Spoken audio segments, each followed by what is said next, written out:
Go. Hey guys, I'm back again for one last video so that we can dive more in depth in some Spanish. Last video we talked about some kitchen vocab. In this video we're going to talk about prepositions. We touched on this a little bit in our vocab list that we did on the Thursday before the whole world kind of ended.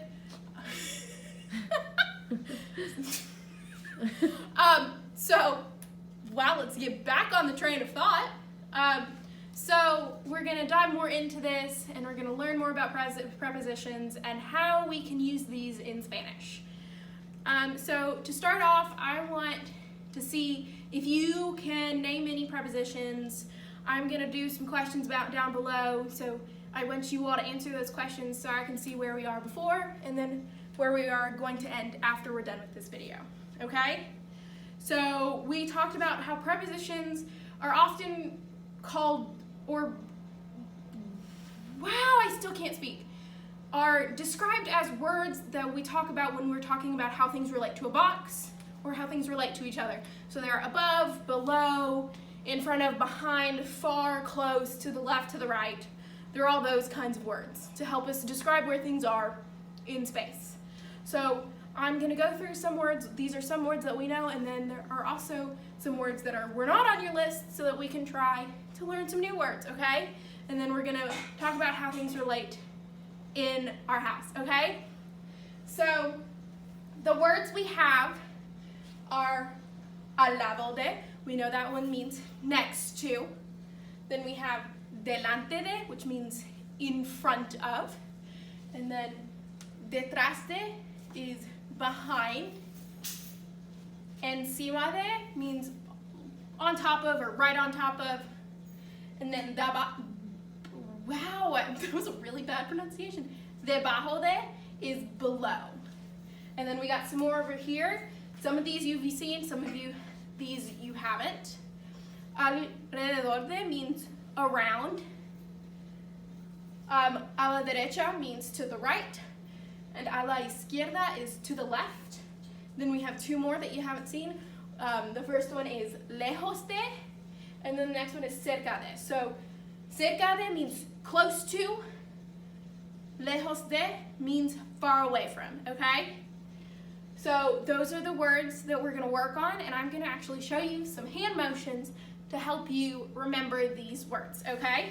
So we're going to start back up here at the beginning, and I'm going to show you these hand motions as we say these words, okay? So first we have al lado de, that means next to. So al lado de because it's right next to your body, so al lado de. And then next we have delante de, which is in front of, so delante de. Then we have detrás de, which is behind you, so detrás de. Next we have encima de, which is right on top of, so touch the top of your head. Encima de is on top of.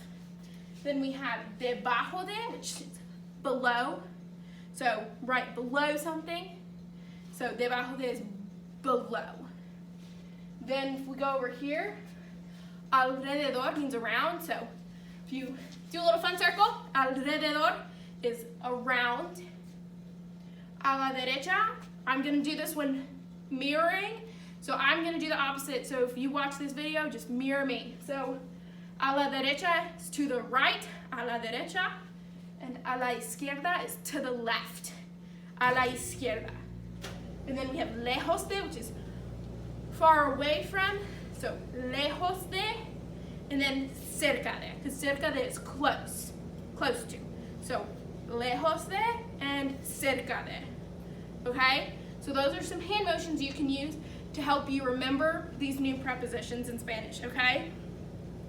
So next up, I'm gonna do some hand motions, and I wanna see if you can label which preposition it is in the question down below, okay? So I'm gonna do some, and I wanna see if you can guess it, okay? So,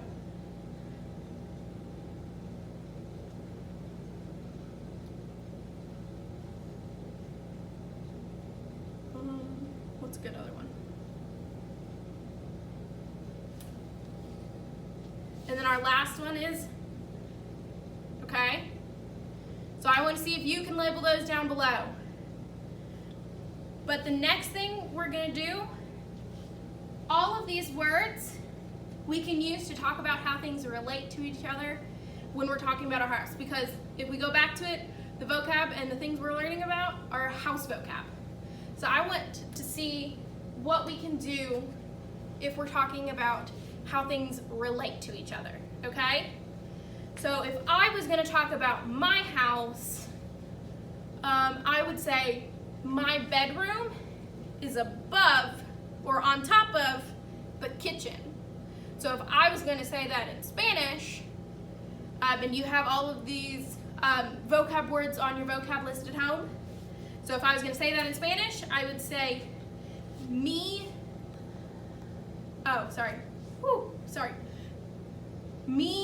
cuarto, mi dormitorio, mi habitación is the word that you all have.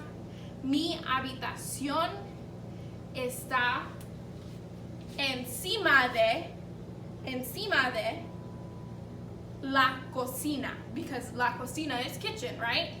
So, mi habitación está encima de la cocina, okay?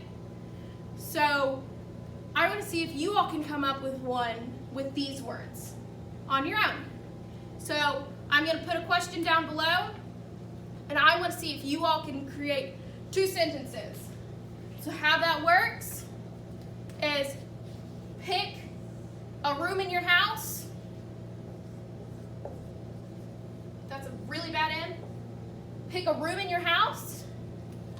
Then you're going to add in the word está. This is in your vocab, because that means it is. So make sure you have that in there, because that's in our vocab sheet.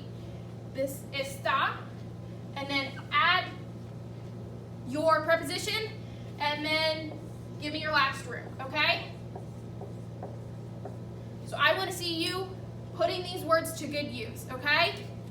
So this is our sentence structure, and I want to see you all do this down below, okay? I'll see you all next time. Yeah, it has an accent mark. There we go, okay? So that's how you write it. This is our sentence. I want to see this down below, okay? Thank you.